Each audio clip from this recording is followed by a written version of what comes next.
രോഗാവസ്ഥയെക്കുറിച്ച് നമ്മൾ എല്ലാവരും കേട്ടിട്ടുണ്ടല്ലേ? പലതരം സ്ട്രോക്കുകളുണ്ടോ?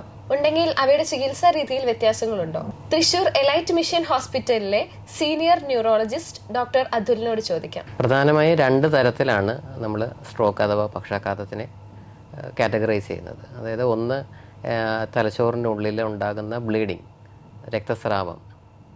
2, തലച്ചോറിലേക്ക് രക്തയോട്ടക്കുറവ് കാരണം ഉണ്ടാകുന്ന സ്ട്രോക്ക്, ഇസ്കീമിക് സ്ട്രോക്ക് എന്ന് പറയും. അതായത് രക്തയോട്ടക്കുറവ് കാരണം ഉണ്ടാകുന്ന സ്ട്രോക്ക്.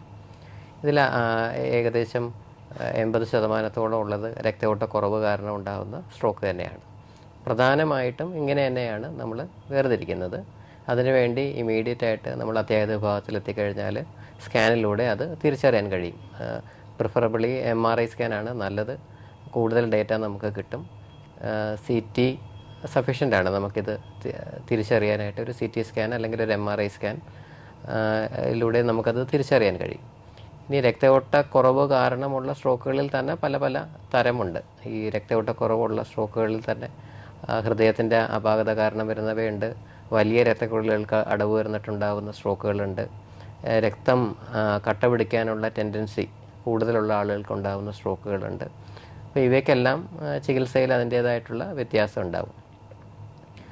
പൊതുവേ തലച്ചോറിൽ രക്തസ്രാവം ഉണ്ടാകുന്നതാണെങ്കിൽ ചിലപ്പോൾ സർജിക്കൽ ഓപ്ഷൻസും വേണ്ടി വന്നേക്കും.